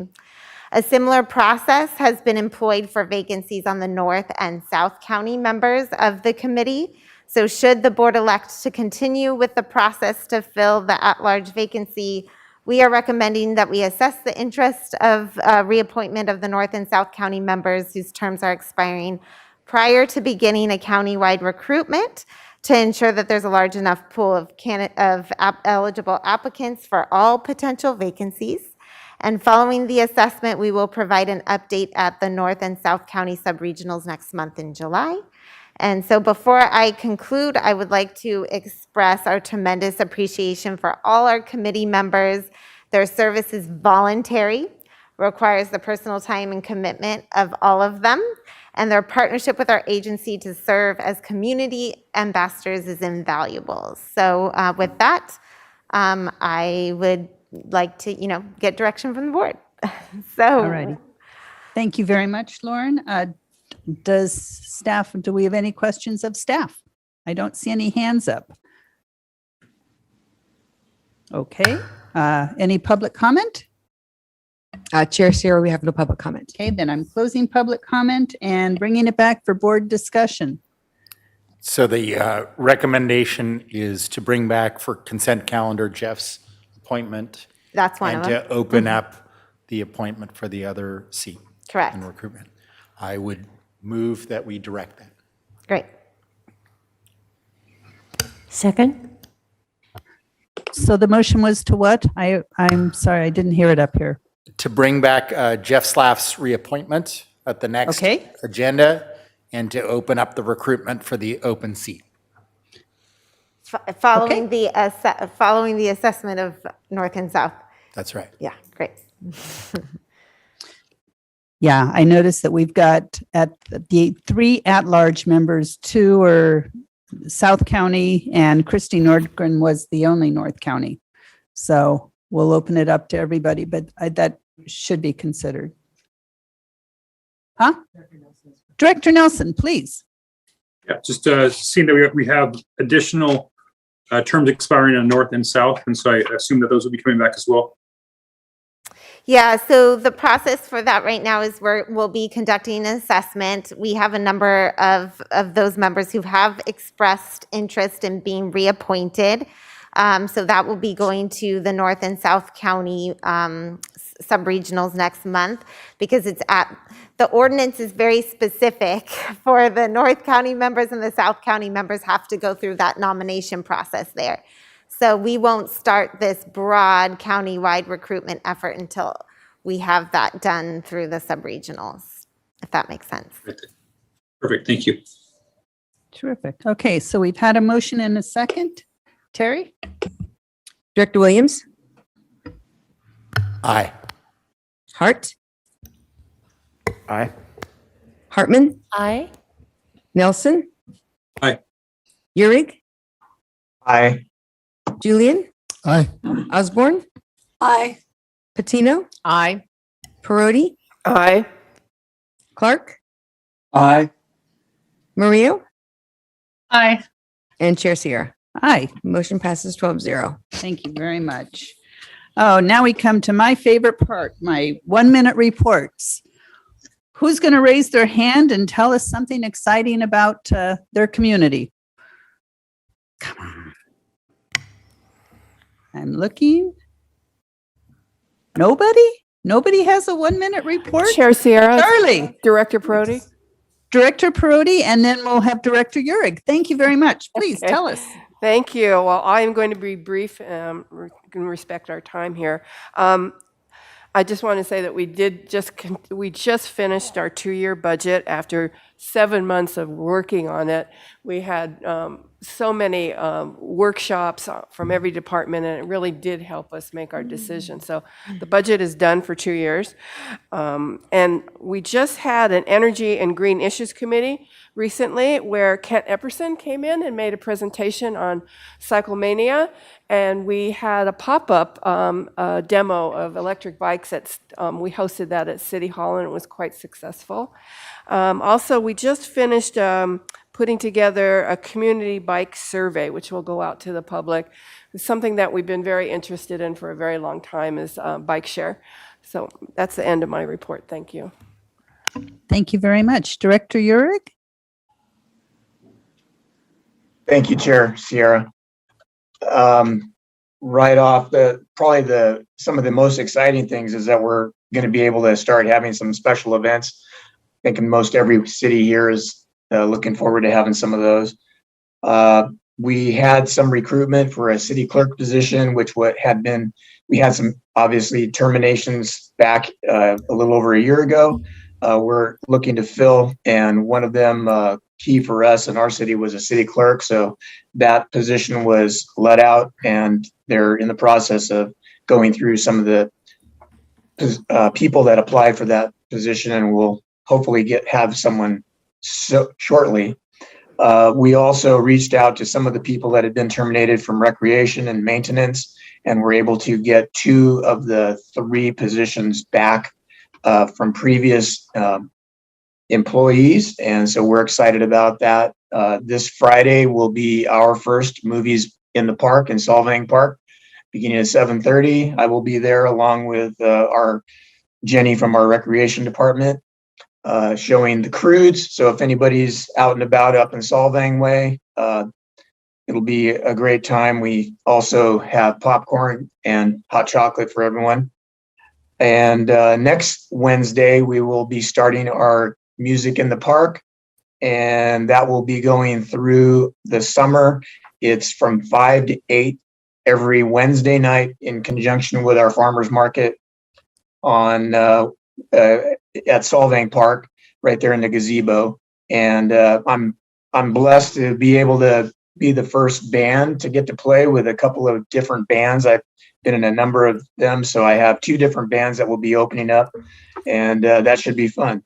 And we're looking forward again to having the July 4th parade.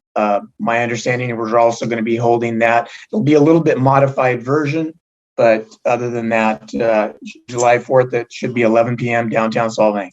That's it. Thank you. Wonderful. Thank you. Director Patino. Yes, thank you, Director Sierra. Commencing July 1st, SMAT will begin the process of restoring our normal fixed route weekday and weekend service with a 2-tiered ramp-up approach. Our service levels will be right-sized to ridership demands and to maintain safety and efficiency.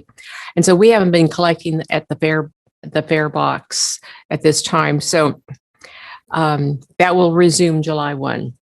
And then we've also, on July 1, 2021, the Santa Maria City Council meeting, we approved an MOU with Hancock College for the SMAT Hancock Bus Pass program. And so the MOU was developed jointly between the transit staff and Hancock so that the students could ride free with the SMAT on the fixed route transit system. So and our swimming pool is open. We're so happy to be open in Santa Maria. And the rodeo will be it'll be a little different, but it'll be happening in September. Thank you. Wonderful. Thank you. Anybody else? Sure. We just passed the county budget, which was a bear. And I was just holding back to see if my colleagues wanted to talk about anything about it. But one of the things that we approved is funds for, typically we have a process for safe route to school projects, but there are sometimes meritorious projects that, are B pluses instead of straight A's. They're still needed to increase mobility. They're still worthwhile, but maybe there's not as much accident data to reinforce their application. And so these funds would be usable in each district to do, there may be enough for one project in each district. So modest, but an important precedent to try to do more of these kinds of mobility projects. And then, of course, we designated quite a bit of money for open space acquisitions, trail acquisitions in both North and South County. And this is Director Hartman. I have one too. Okay. Sunday, a week ago, Ken Epperson brought up his electric bikes to Sunstone Winery to celebrate the first wine-friendly business on the Refugio Wine Trail. There's a fix-it station at Sunstone. It's really nice. And this was made possible by Sunstone and the Chumash. They're going to open another fix-it station at their gas station on 246 and possibly also at the Y. And John Park is someone who's also worked. So this is first place in our wine trail in San Ynez Valley. And if you've never ridden out South Refugio Road, it is spectacular. And a lot easier on an electric bike. Thank you very much. Okay, I don't see anybody else, so I will move on to the Executive Director's report. Margie. Yes, thank you, Madam Chairperson and members of the board. A few kudos that I want to share with you today. First of all, I want to thank Scott Spalding, our Regional Rail and Transit Director, on getting the regional transit facility to the finish line. We are now the proud property owners of this piece, and it took over 6 months, and his tenacity and diligence was essential. And I also want to thank the City of Goleta staff for helping us get over the finish line as well, because they helped us facilitate the required approvals, and everything worked out perfectly until the very end, and I had to rush up to Buellton to get a signature from our chair, Holly Sierra, at the last minute to get close of escrow. But it all worked out in the end, so thank you all for your diligence on that issue. And I also want to piggyback on the kudos that Director Hart talked about with Gus Corey. I want to thank Gus Corey and his tenacity and diligence. I mean, this is just such an incredible time at the state capitol. We've never had this excitement and these types of last minute negotiations. And it's so nice to have Gus Corey on the front lines helping us with Lauren Bianchi-Clement and Sarkis Kachak. We've been having phone calls at, last minute at 4:30 or 5:30 at night, just trying to coordinate our messages and making sure that we're all on the same page. And so hopefully these state legislative efforts and discussions happening real time and the changes happening real time, that this effort will possibly have a great opportunity for SBCAG and our regional priorities. So we're all hopeful and crossing our fingers, but it takes that much effort to get us there. I'd also like to recognize and congratulate Terry Parsons on her retirement from Caltrans District 5. Terry has been a great partner for SBCAG and our local agencies and stakeholders in their role at Caltrans. She's been instrumental in coordinating planning and delivery of critical projects that have helped improve the quality of life for our residents in our region and District 5 and throughout California. And we wish her the very best in her next chapter of life.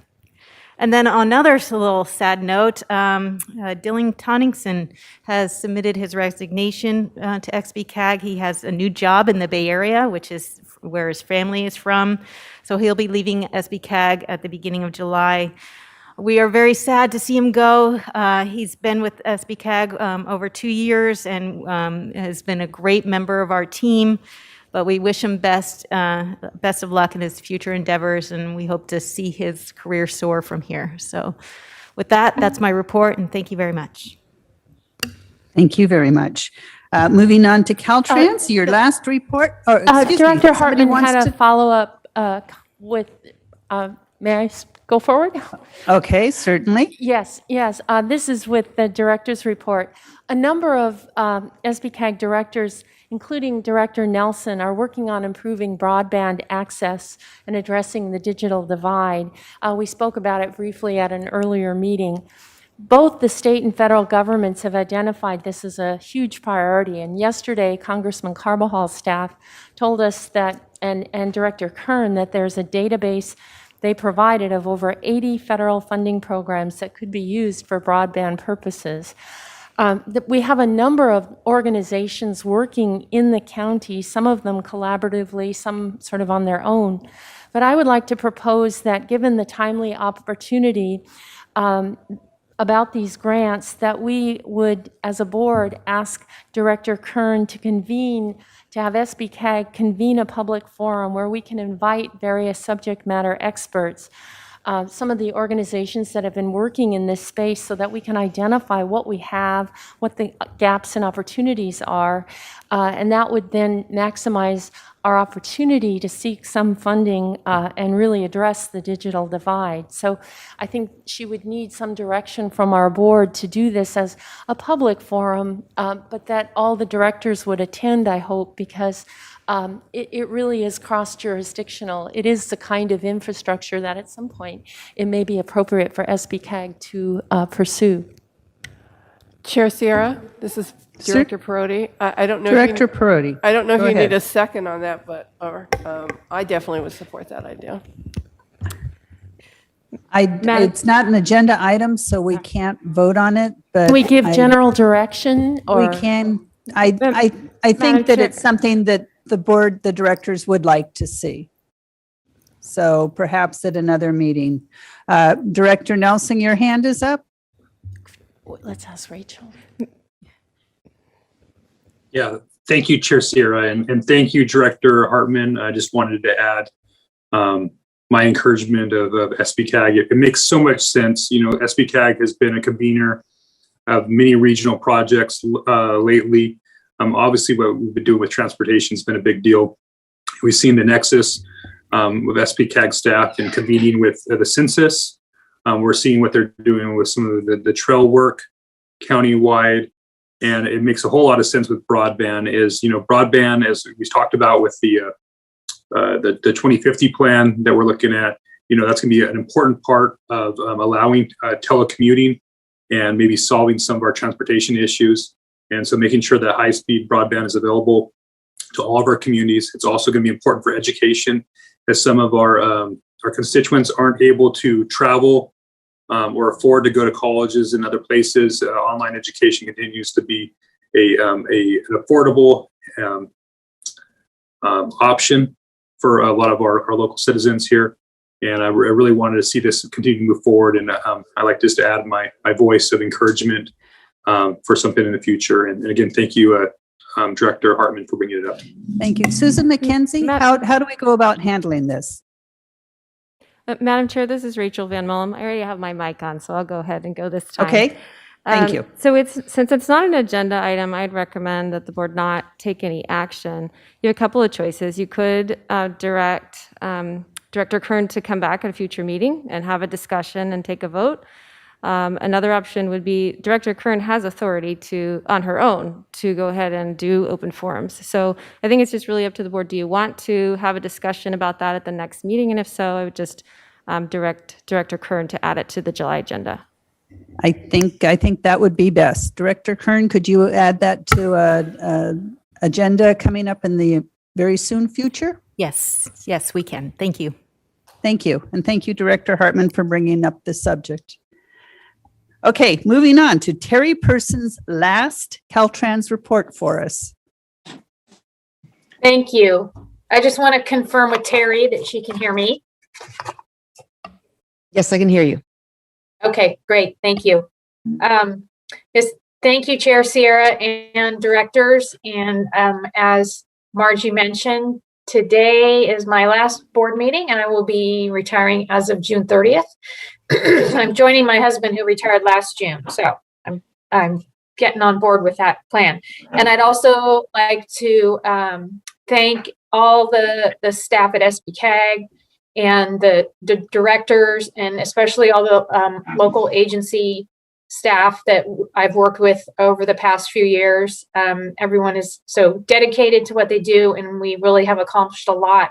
And especially in the last year, it's pretty amazing what we've been able to accomplish.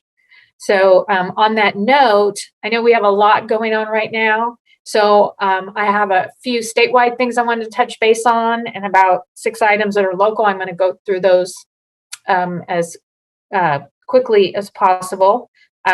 I do want to thank Fred Luna, especially for the work on the 166 Black Road project that he talks about, and how that's moving along, and looking forward to that going to construction soon. So statewide, we have a few items I want to report out on. This was touched briefly in the discussion on the state budget, which is the Clean California effort.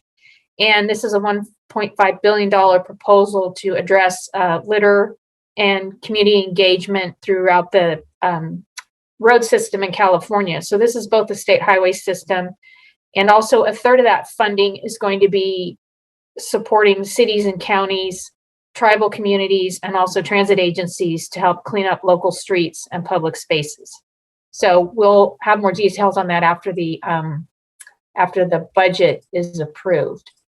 And next, I wanted to let everyone know that the Office of Planning and Research is having a public workshop on the California's adaptation strategy.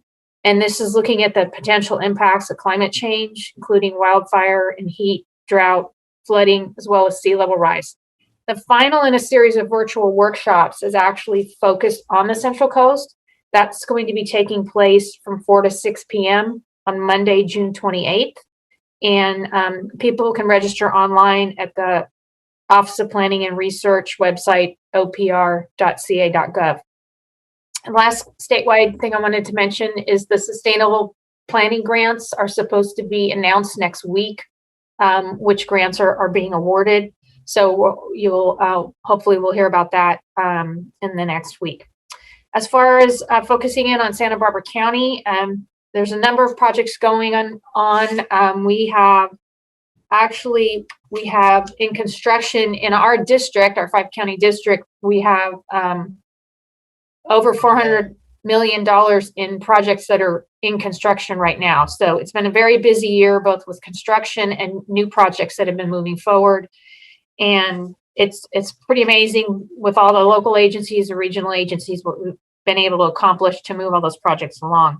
So as we know, May 24th was the kickoff of construction for the Padaro segment of the 101 project from Carpinteria to Santa Barbara. So that's underway.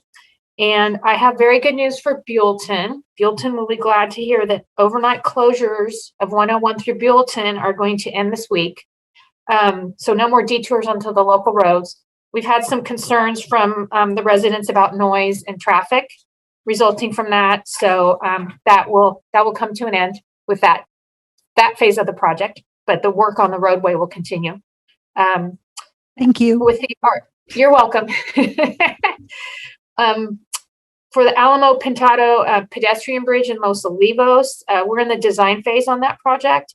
And we are going to be sharing some of the conceptual bridge rail designs with the community, and also some of the interpretive display concepts for the new bridge. There's going to be a community workshop for that, and we're still working out the date, and we're coordinating with staff at Supervisor Hartman's office on who to include in that, all the different community organizations. So looking forward to that. And then some of you may know the Gaviota Rest area is closed for major repairs, and that's going to be through February of 2022. And that includes upgrading the wastewater and electrical system, adding in a new tank and a pump house, and a new crew building. And another project in the Gaviota Pass area that we're going to be doing coming in the summer is a wildlife study through the Gaviota Pass corridor.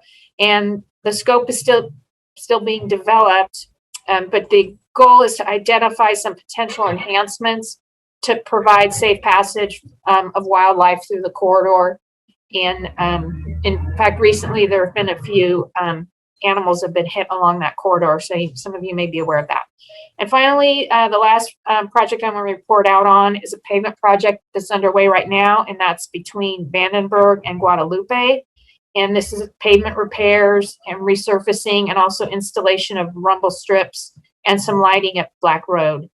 So that concludes my update, and I can address any questions anyone has. And again, I'd like to thank everyone. I've really enjoyed my time working with Caltrans in District 5, and especially working with all the communities in Santa Barbara County and the great team at SBCAG.